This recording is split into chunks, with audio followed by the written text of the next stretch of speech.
In developing news out of Oceano, to-go containers have become the lifeblood for many businesses as takeout orders increased during the pandemic.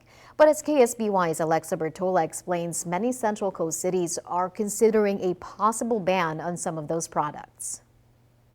Nina, many businesses here in Oceano and all over the Central Coast still use this type of product. But come next month, there will be a public hearing on its future use. The Integrated Waste Management Authority of San Luis Obispo is set to take another look at what's next for polystyrene, also known as styrofoam. Rock and Roll Diner in Oceano says when COVID hit and takeout was the only option, they switched from paper products to styrofoam. With the substantial cut in our income, it did help having the opportunity to use styrofoam again.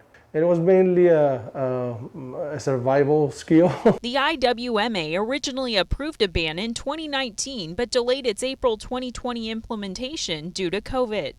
The board decided to follow state mandates, and on March 10th, it voted to repeal the ban in a 7-6 vote.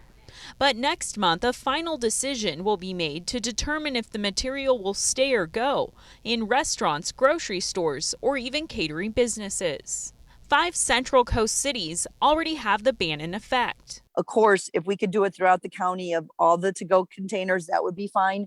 But I also recognize that we didn't have the votes. Besides being cost-effective during trying times, the cost of styrofoam is approximately a third of the paper products. The owner of Rock and Roll Diner says it keeps food from sinking through paper products. But switching to paper could also mean an increase in the price of your food. The more things cost us, the more we have to pass it on our guests. And that's the basic rule for, I'm sure, not just me and most of the business owners. Those against it are concerned with the environmental impacts. Polystyrene is not biodegradable. It gets picked up and then blows apart quite easily, and that's what gets into the waterways. Rock and Roll Diner says they will most likely switch to paper in the months to come, like their other location, Pismo Coast Village Grill, which already requires it. And I think in coastal communities in particular, it would be a welcome start to as we wait for the legislature to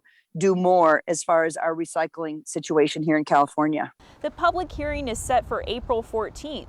We will continue to follow this story and bring you an update at that time. In Oceano, Alexa Bertola, KSBY News.